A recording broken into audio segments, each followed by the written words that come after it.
So ಬೆಳಗ್ಗೆ ಎದ್ದು ಬಿಸಿನೀರು ಕುಡಿದು ನಾನು ಸ್ವಲ್ಪ ಹೊತ್ತು ವಾಕಿಂಗ್ ಬಂದೆ.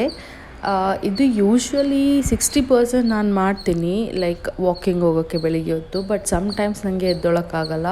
ಸೊ ಆವಾಗ I don't go on morning, evening ಹೋಗೋಕ್ಕೆ ಟ್ರೈ ಮಾಡ್ತೀನಿ. So this is a day where I make time for my walking.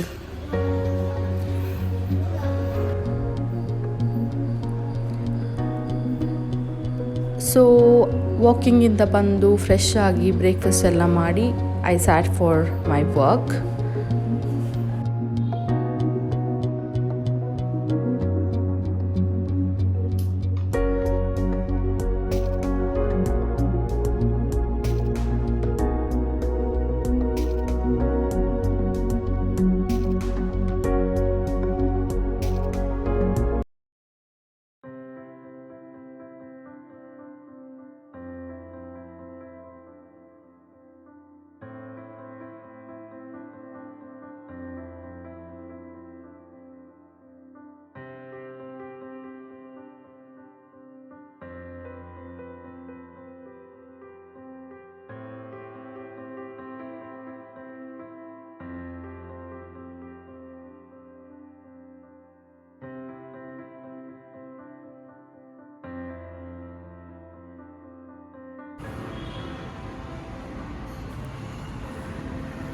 ಹಬ್ಬ ಕೆಲಸ ಮುಗೀತು.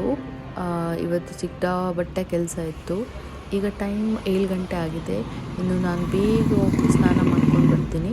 ಬಂದು ದೇವರಿಗೆ ದೀಪ ಹಚ್ಚಿ ಊಟಕ್ಕೆ ಹೋಗೋಣ.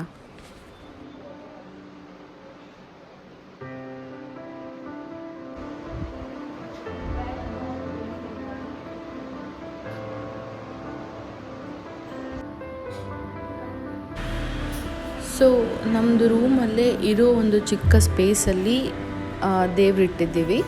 ಸೊ ಅದಕ್ಕೆ ಡೈಲಿ ಪೂಜೆ ಮಾಡೋದು.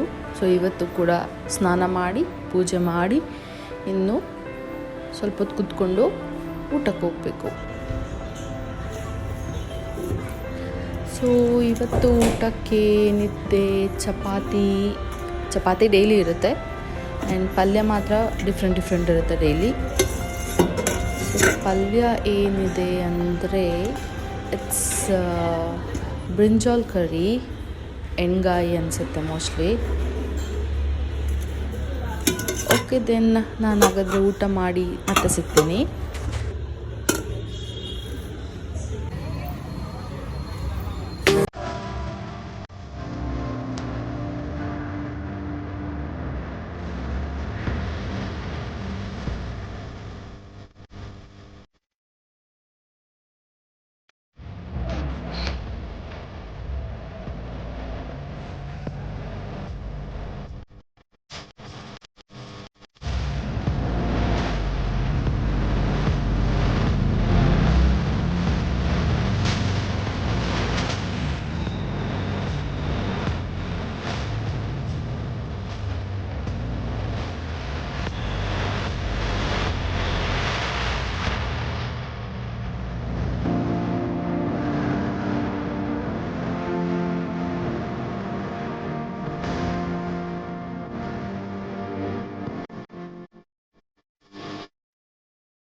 ಆಯಿತು.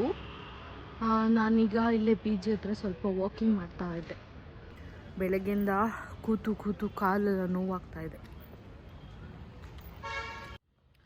ಸೊ ಯೂಶ್ವಲಿ ನಾನು ಆಫೀಸಿಗೆ ಹೋದರೆ ಅದು ಬೇರೆ ಪ್ರೊಡಕ್ಟಿವ್ ಡೇ ಆಗಿರುತ್ತೆ.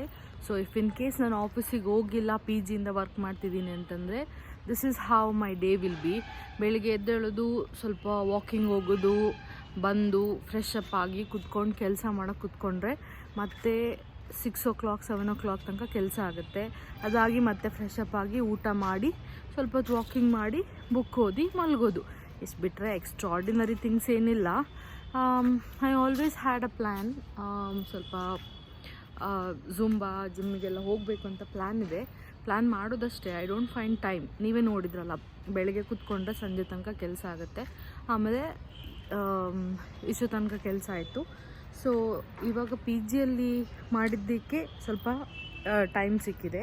ಇಫ್ ಇನ್ ಕೇಸ್ ನಾನು ಆಫೀಸಿಗೆ ಹೋದರೆ by the time I reach it will be around 8 o'clock ಎಲ್ಲ ಆಗಿರುತ್ತೆ. So it is very difficult.